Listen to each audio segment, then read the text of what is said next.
What message do we send when we tell children, you make me sad, you make me mad, you hurt my feelings? And this I'm talking about not when you are teaching them about feelings. You're saying things maybe when they do a not acceptable behavior, that behavior that is approved by the adults. And so we use those words. Hi and Jumbo. Welcome again to this channel where we talk about how we can give children tools to help them gain self-confidence to face life, navigate it, while we offer them social emotional support so that they can be able to flourish in life. Thank you for coming back. If you're coming back to this channel, thank you for the support and thank you for coming so that we can talk about what we can do to help our children flourish and also how we can help ourselves so that we can exist with the younger children. If you're coming anew, thank you so much for joining us. Remember to subscribe. Let's join the conversation, join this family where we are talking about, again, our children and how we can make their life a little easier. So today I want us to pivot a little bit. Today I want us to talk about the feelings, but not really teaching children about the feelings, but I want us to talk about how we misplace maybe our approved behavior to the feelings that we have about that behavior and what it does to the children. So let's start from the beginning. We are going to start from the beginning. Now, these are the things that we have normalized, of course, telling the children you hurt my feelings. When you really, it's not about the feelings, it's the behavior you don't desire or you are not approving of it. Maybe we are hardwired the way we are brought up by hearing things we do and words we speak without actually even considering, the weight of them. Most of the time, these are words that, look very innocent on the surface. They really do. They are innocent because they're innocent to us and they have become part of our value system and they're ingrained in our culture. And it is actually almost normal for adults or the caregivers just to use those words to children. What is interesting is that because those words are normalized, then of course we continually use them. And while we don't think one moment about what they mean and the weight they carry, it lay on children so heavily, that weight of the word, the way it lay heavily on children's well-being. Since, of course, and I know you know this, children takes words face value, they take words literally. They take the words literally, the way they come and the way they are delivered. Most of the times, again, we use these words to make the children kind of stop the behavior, make a better choice. But we do not stop to think exactly how the children perceive it. Now, a question, when you say that, what do you expect the children to think? What do you expect them to hear and therefore act and therefore feel? Because children are human beings first. They are humans. And so they feel many times what we feel. So how are they supposed to know the expected behavior? Especially that which we do not hurt your feelings or my feelings, or make you sad or make you mad. I want you to think about it for a moment, that children have only been around the planet for the shortest amount of time. Think about a 2-year-old has only been around the planet for 700 days. And yet we expect them, really we expect them to know what is expected of them and therefore to behave and make the appropriate choices like us, or more so, those choices that are favorable to us. It is pretty difficult. We make them honestly responsible for what we feel with the way they act. So what ends up happening is that children end up feeling honestly guilty. They feel responsible. They do not know these values. They do not know what is expected, and yet they're expected to perform so that we feel good. More dramatic, they feel responsible for our own internal experiences, because that is an experience we are looking for. And again, that is not what we are looking for, but that is what the children hear and therefore feel, and it is ingrained in them. They are left feeling responsible for you. And all what they were doing, maybe that moment when you asked them, maybe you hurt my feelings when you do that, they were just leading their own lives, minding their own business, just trying to lead their 2, 3, 4, 5-year-old's life, which is in itself honestly difficult. So I want us to invite ourselves to an exercise which I like, and maybe which I like taking myself, and I would like today we go together. I want you to think a time when maybe your best friend, relatives, maybe if you work, a boss, a co-worker asked you maybe to do something, to go somewhere, or to give them something, and deep inside you, you felt, oh no, this is not something I would like to do. You're screaming inside, no, sorry, I wish I could, but I can't. Yet when you came back to reality, you had now to start weighing in. Was the answer, was it true? What would be the consequence if I said no? If I told them my true feelings, what will happen? Because the feelings that you are responsible for how they react, because you don't know the consequence of when you say no, to those who are asking you to do. You do not know. We are social beings, not, you don't know whether maybe they were saying that and therefore you will not be invited again if it was an invitation, or you will not be asked for a task, but at that moment you felt you can't. Now let's go to the second one. This is critical. This I wish everybody could invite themselves to. Let's invite ourselves back to our childhood, just so we can honestly bear witness to the times when we were just minding our own business, but you got punished for crying. You threw a beautiful tantrum. You did. Maybe at the store, or maybe, in a gathering, because you're not satisfied with how things were going. And you threw that beautiful tantrum and you got punished because you desired, you wanted. Maybe you made a mistake. To you, actually, it was not a mistake, because again, you're just leading your own life. And when you wanted a toy and somebody saying no, and you're spanked and given a timeout, which to me honestly is exaggeration for that beautiful tantrum that you gave. Or when you're crying and an adult told you, can you be quiet? You stop crying. You are okay. You are okay. I mean, can you imagine what it feels? First of all, let's stop here. And I want us to just take a moment. I know I'm being so dramatic here, but let's just take a moment. Can you do that to a friend? Can you do that to a relative? Can you do that to a coworker? Can you do that to a boss? I mean, can you tell them, stop crying? Just go sit at the corner, and when you're done, you can come back. Why do we do this to the children then? Again, children are human beings first. They have the human needs. The interpretation of this honestly is dire. If and when we decode the language of how it comes to the children, is dire. The interpretation is wrong to want. It is wrong to desire. It is not safe for me to express my emotions. They are bad. My emotions are bad. My emotions are wrong. I need to act and behave in a way that others want me to behave, and yet actually they don't know how to behave.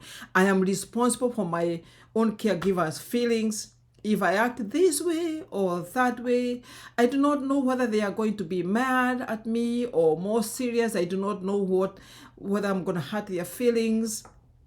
I did something that adults did not like, and so I'm bad. The reality is that children perceive parents, especially parents, maybe those people who are close, the relatives, the teachers, as powerful.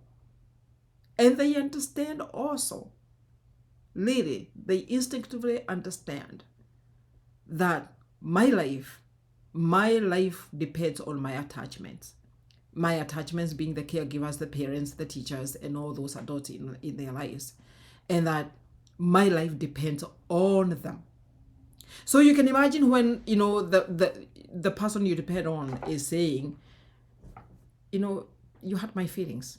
So what does that say? This is not going to be good.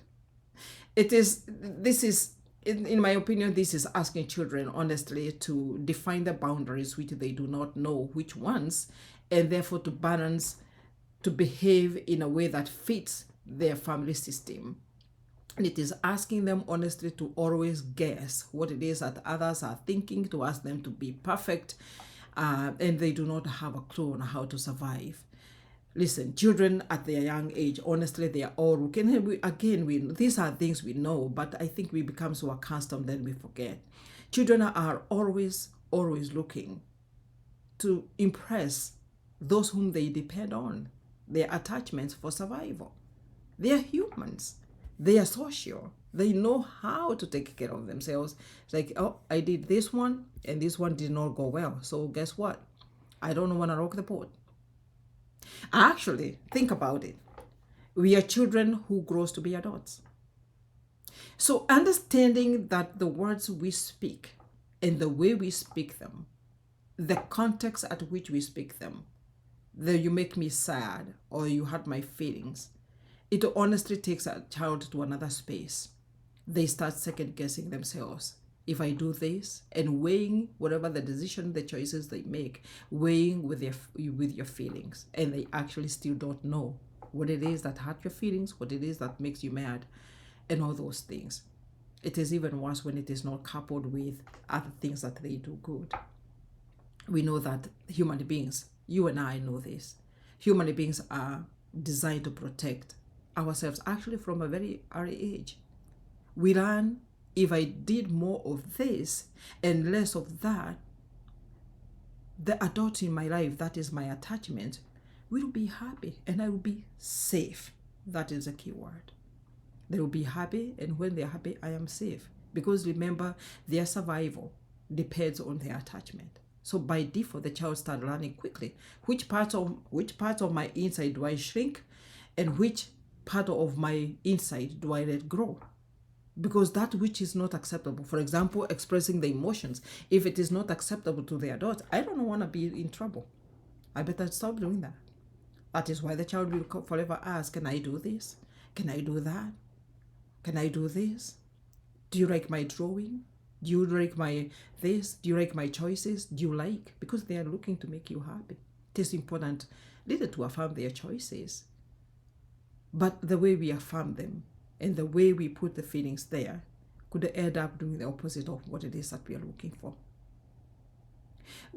Learning how and teaching ourselves how to balance between the act and the child, so that the children are not looking themselves as bad children, or I am bad because I did 1, 2, 3, which made my caregivers mad.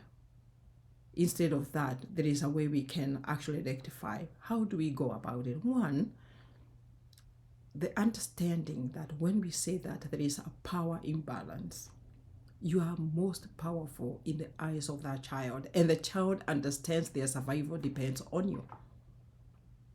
So it becomes their responsibility. So when you understand that, then you know that your job, honestly, is to maintain that healthy dynamic, where your job is to guide and support the child, not to make them responsible, because they rely on you for their socio-emotional well-being. So when you say you hurt my feelings, it has to be appropriate where the child indeed hurt your feelings. And therefore you can be able to sit down and talk about it, but not when they are doing things, because they do not know which things will hurt your feelings and which don't hurt your feelings.